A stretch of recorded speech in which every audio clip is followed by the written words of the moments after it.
Mahirap talaga magsulat kasi mahirap naming idikta sa inyo kung anong maganda, kung anong tama. Mahirap because kailangan kayo matuto kailangan makita mo hindi, okay to And pwedeng ma-delude kayo into thinking, nako may bulwak siya, powerful yung kwento ko, okay na siya. Pwedeng illusion nyo yun. Ako naman okay lang Di, go through that illusion and then ma-frustrate kayo. Or maybe na-convince ng ibang tao. Go through that. It's just one step in your long career as writers. It doesn't matter kung mag-fail mo na kayo that time. You need it for your growth. But hayaan yung bumulwak yun.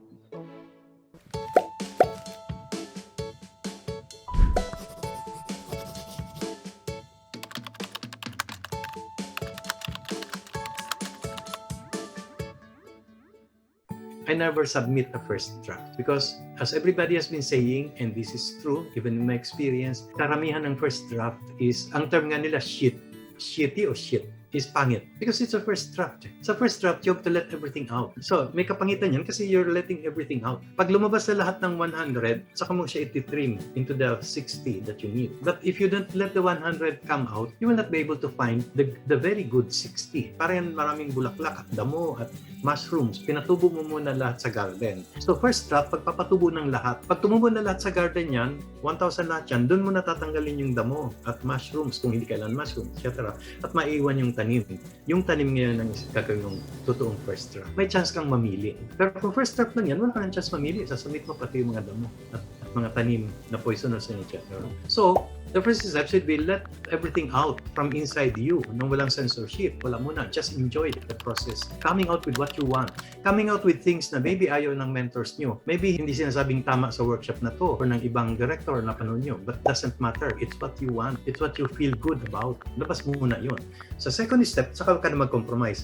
Gustong-gusto kong gawin ganito Kailan baka hindi tayo matanggap sa contest kasi baka ang jurors doon medyo conservative o medyo ganito o baka may ganito o may ganito. Dito pa na mag-adjust.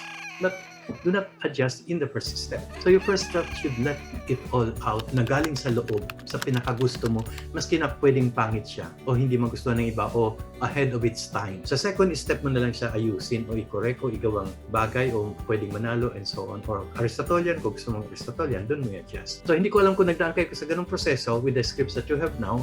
If you haven't, then look at it again and push it further and then you trim it kung ano man before you submit. If you want to have better chances na matanggap. Yung hindi pa mga nakakapagsulat, I think that's what you have to do now. You have to sit down and write out everything that you want. Yung unang bulwak, kuminsan it's very powerful. But you have to let it come out from inside.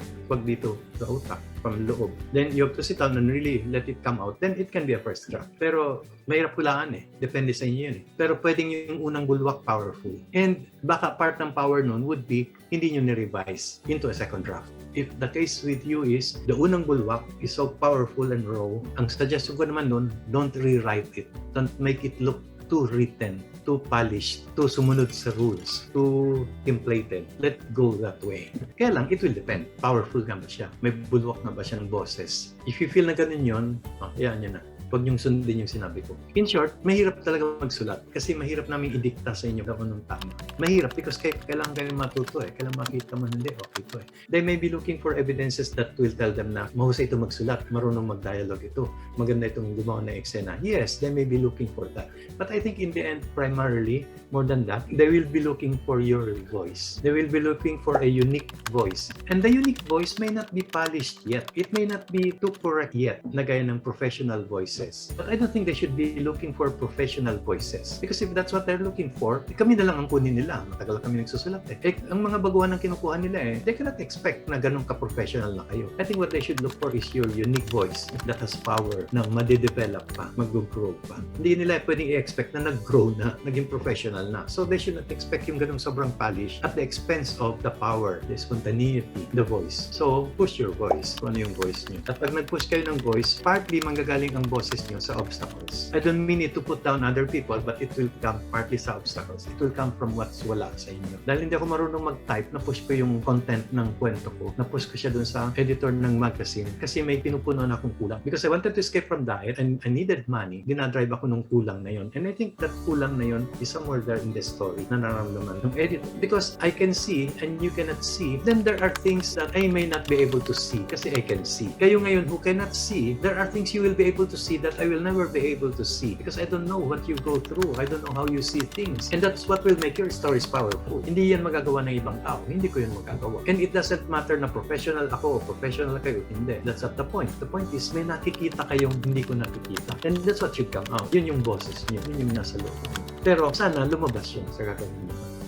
Because that's your voice. In short, with your stories, you're telling us how to see. With your stories, you're telling us how to look at things differently. The way nakasanayan ko hanggang sa edad ko ngayon, this is how I see things. But I've never experienced what you have experienced. The darkness, the etc., the doubts, the insecurity, etc.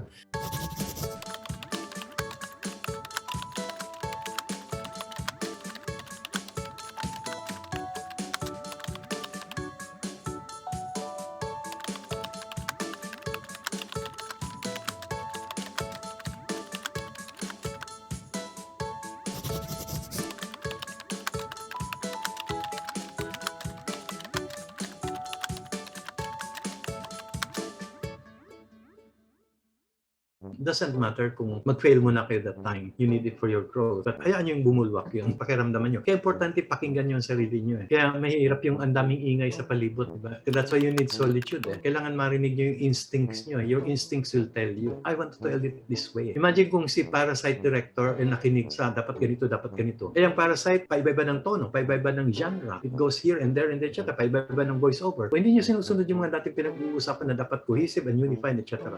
Kung sinunod yan, di nawala yung power. Naging very correct siya, pero hindi powerful.